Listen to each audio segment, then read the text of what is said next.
y'all doing in the hood? Lord have mercy. Oh, Holly boy on the wheels of steel. Love it.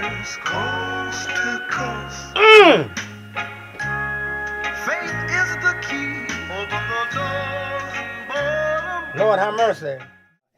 And we're going to go right to the Christmas segment that we're talking about. And I'm going to open it up by telling you, those of you that might be down throttled, those of you that Christmas might be depressing to you.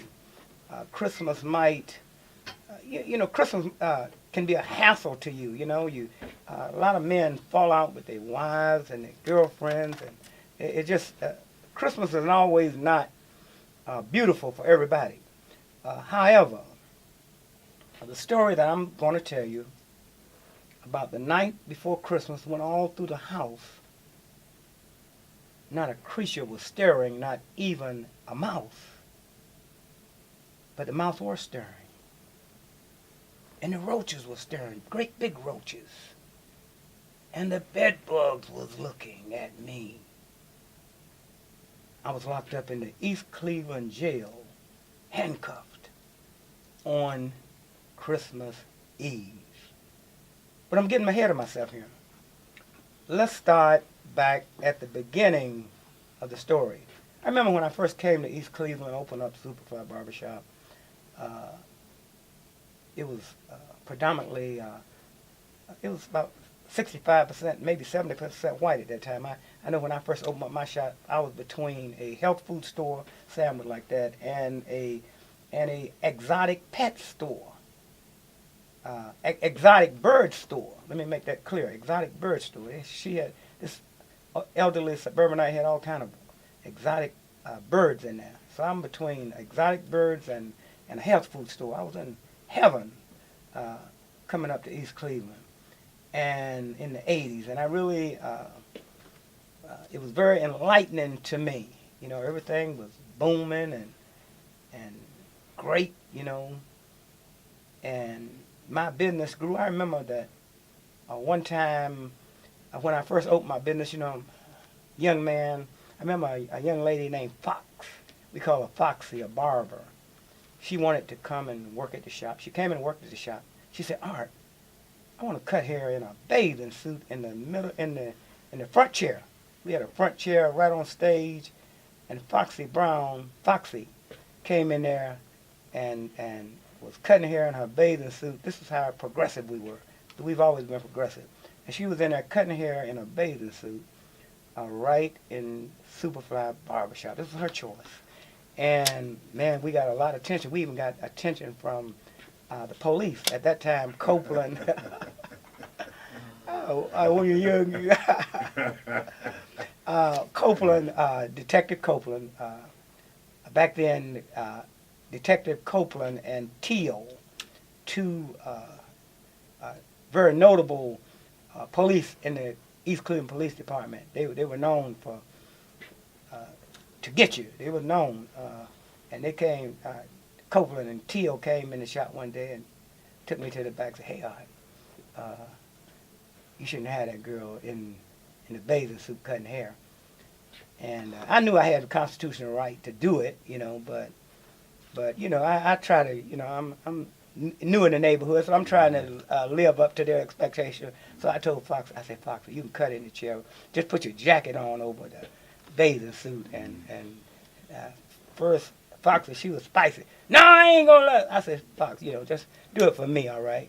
And so we had a happy start to the barbershop, all right? Copeland and Teal, the detectives, were out there at that time.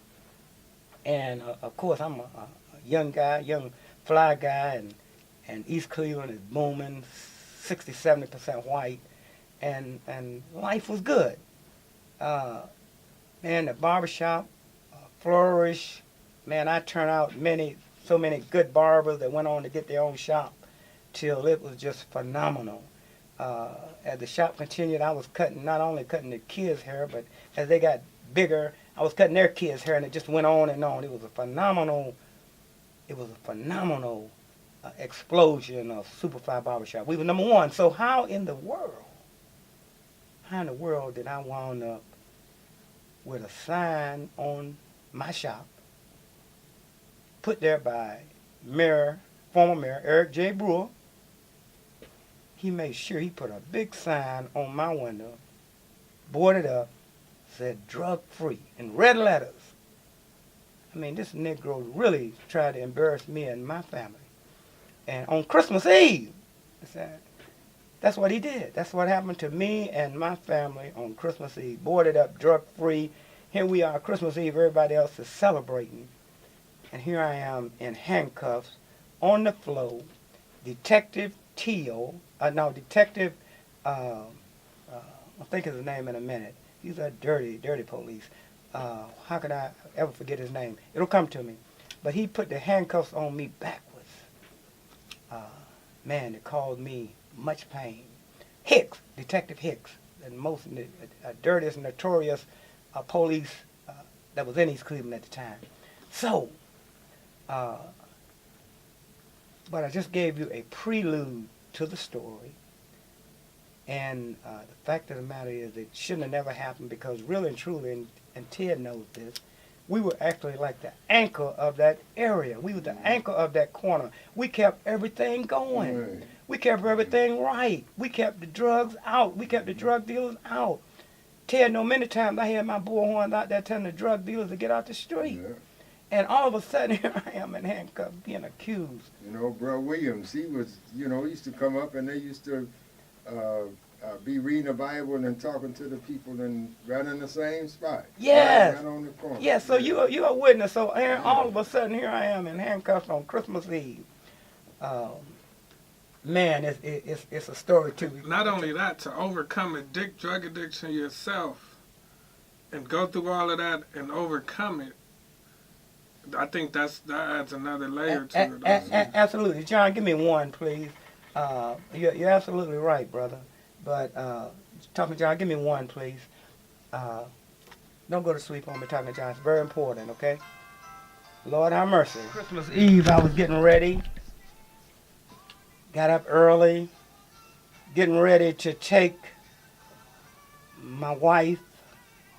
She was pregnant at that time, little Arthur. We were getting ready to get up and get out and go do shopping and do all the things crazy people do on Christmas Eve and last minute shopping and all that kind of stuff, you know? Y'all know what we do, you know? That's what I went out to do. When I got a phone call, right when I was getting ready to get out, and say, hey, Art, you need to come up to the barber shop. Say the police is up here, they done raided the place, and you need to come up here.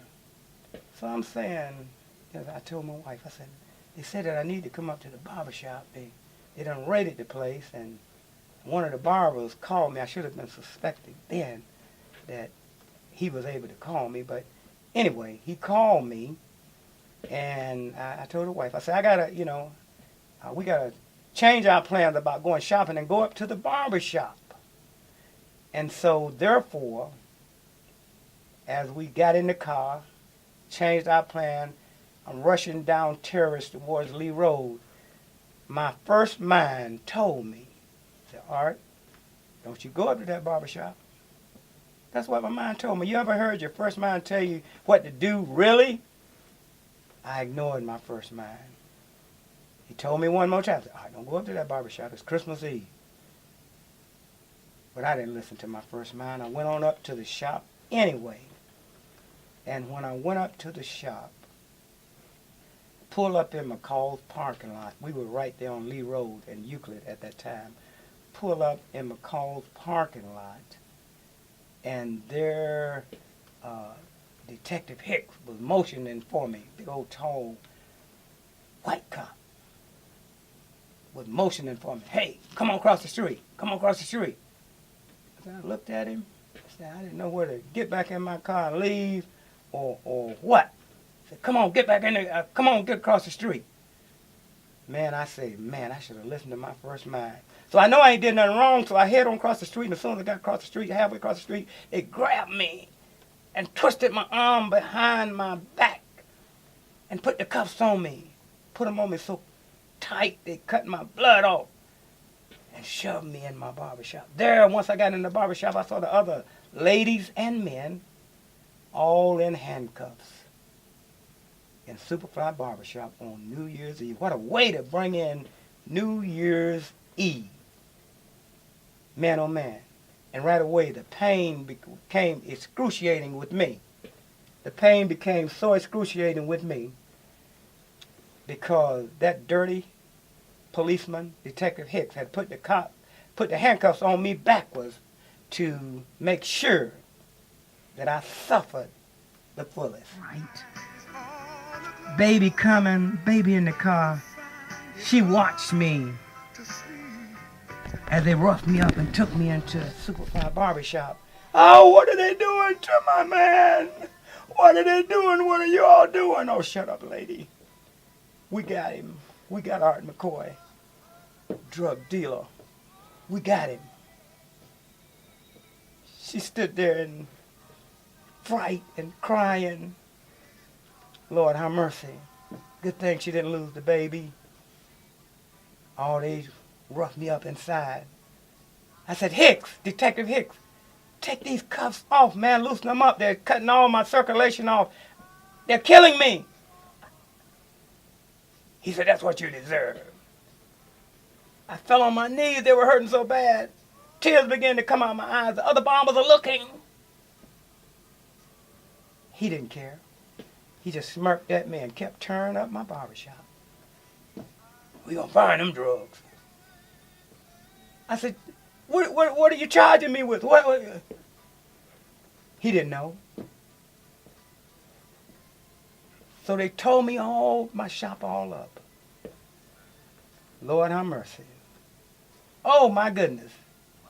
They tore it all up. Lord have mercy. Take that all the way down, John, yes. They tore it all the way up, and then, here we are, they searching the shop. They didn't find nothing in the shop. No drugs on me, no drugs, nowhere in that shop. So how was they going to justify this? The cuffs were still painfully on my arms. I thought I was going to lose my hand because my hand began to swell because of the way the cuffs were put on. Then all of a sudden, a sergeant came into the barber shop. And he looked at me and he said, hey, what's wrong, Art? Why are you moaning like that? I said, man, these cuffs are on wrong. He took one look at him. He said, let me see your hand. I turned around, rolled over on my knees so he could see the. He said, man, these cuffs are on backwards. Who put these cuffs on? Everybody got silent. But Hicks, Detective Hicks, still there smirking. Brother, the sergeant, man, took these cuffs off and put them on right, man. He saved my life, man. He said, everybody ain't bad. But they still continued. They can still continue to do what they did, you understand? Going through my shop and everything, man. It was hell on Christmas Eve. My lady outside crying. By this time, she brought my daughter, came up, and they're all standing outside looking at us. Superfly Barbershop. Closed, raided on Christmas Eve because of drugs. Rambling and terrorizing poor ladies in the shop, all handcuffed down. After they got through with all that, they was ready to take us to jail. Marched us out of the shop. Humiliated in front of all the people and all the media. We finally got Art McCoy. And his raunchy barbershop were clothing him up. We got him. We got in the police car. They slammed us in the police cars. and we headed down to the jail cell. We headed down to the jail. At that time, I thought to myself, I said, wow, all of a sudden I'm in this dirty, stinking East Cleveland jail. I said, Lord, what am I going to do? What am I going to do? I'm in this stinking East Cleveland jail. Then the thought came to me. Said the first thing you're going to do is you're going to start cleaning your cell. Once they booked me and fingerprinted me and mugshot me and laughed at me. Oh yeah, they laughed at me. You know, Minister Farrakhan once said that you could be treated like a king all over the world, but in your own hometown, they treat you like a puppet. That's how they was treating me. After all I've done for East Cleveland, that's how the leadership treated me under the leadership of Chief Sparks, former Mayor Eric J. Brewer, and Detective Hicks. So here I am. I'm fingerprinting book. They're taking me back to my cell. Here's what I said. I said, officer, I said, would you get me some disinfectant spray and a couple rags and so I can go to work? Because at that time I knew that I'm going to be in jail Christmas Eve, Christmas, all the way up to New Year's, it seemed like. So I had to get ready, man. I had to get mentally prepared. So I got that spray. And work with me, John. I got that spray, and I started spraying my cell. I started getting it clean, spraying the walls and spraying that nasty mat, and spraying everything, cleaning it up. I wasn't gonna let those bed bugs and those roaches and those rats get me. I'm cleaning it up. So I started cleaning it up. I'm cleaning it up. Sanitizing my cell. I'm going to be there for a while. I might as well take on the framework of what I'm doing. Look, ain't about no Christmas shopping no more. Ain't about no being with the family. I'm in jail. So I got to make the best of it. So here I am. I step my pace up and start cleaning my cell, wiping it down, cleaning the floors, cleaning everything that I could, cleaning that old nasty toilet, making it livable, if you can call it livable, for the next 5 days. I was going to have to be in there. I was going to have to be in there the New Year. You know how they treat you on the holidays. So here I am in the jail cell, cleaning it up. Lord have mercy. I'm cleaning it. Art McCoy's cleaning that cell. I got all day Christmas Eve and Christmas Eve night and Christmas and the day after. How am I going to spend all this time in this cell? So I said, Christmas Eve, how am I going to spend it? And here's where the thought came to me at. I said, listen, if I wasn't in this cell, God put me in this cell for a reason. You understand? He put me in here to slow me down. He put me in here to sit me down. He put me in here for a reason. Solitude. Do you all know what solitude means? It means that Christmas Eve, all I had to do was do a few calisthenics, do a few push-ups, and sit there and worship my Lord.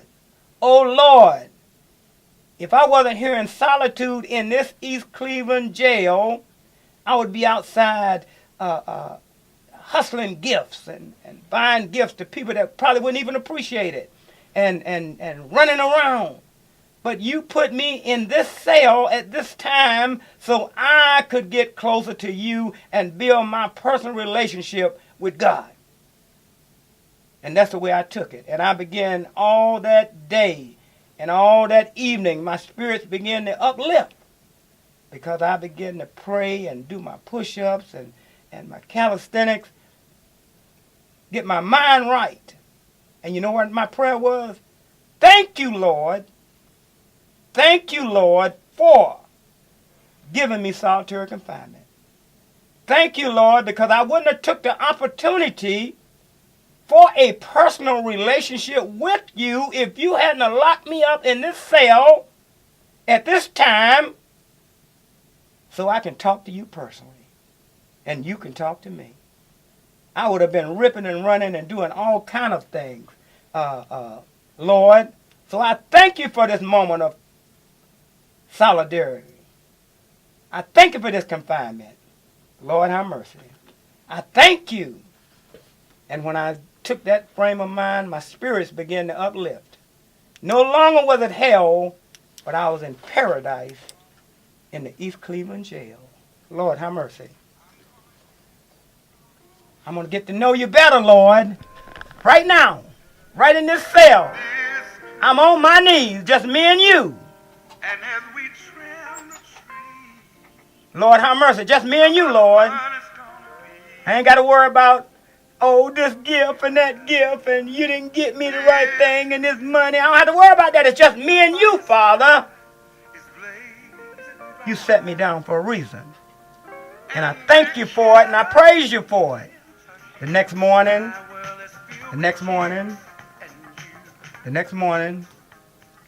they still was trying to humiliate me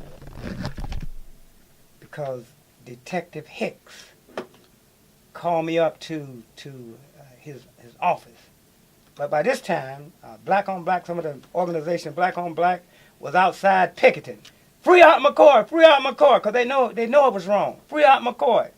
And through that pressure of them chanting and marching for me, Brother Hicks, Detective Hicks, got scared. And to show you why it's so important that God, if you're diligent, will make footstools of your enemies by me on my knees praying instead of cussing and fussing about being in jail, thanking the Lord for me being there. Guess what he did for me, folks? He messed up Detective Hicks' head so bad to the paperwork that he was supposed to send on me to downtown to the police department. Guess where he sent it to? He sent it to the Plain Dealer. And here a reporter get this Art McCoy indictment. In the world, it was like Christmas to him.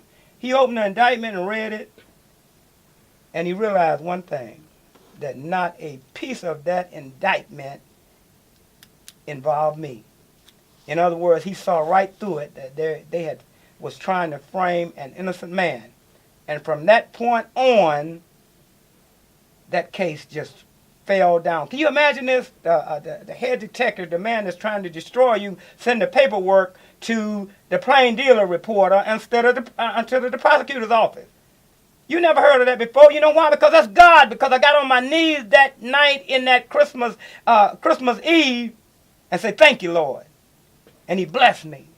And things began to look up from there. But at the same time, former Mayor Eric J. Brewer wasn't, oh yes, it was cold and it was snowing, but it wasn't snowing in that jail no longer. Lord have mercy. So what happened was, things had got so mixed up and mumble-jumble because God had put his hand into it. I was supposed to stay in jail Christmas Eve, Christmas Day, all the way up to New Year's. But the following day, Christmas Day,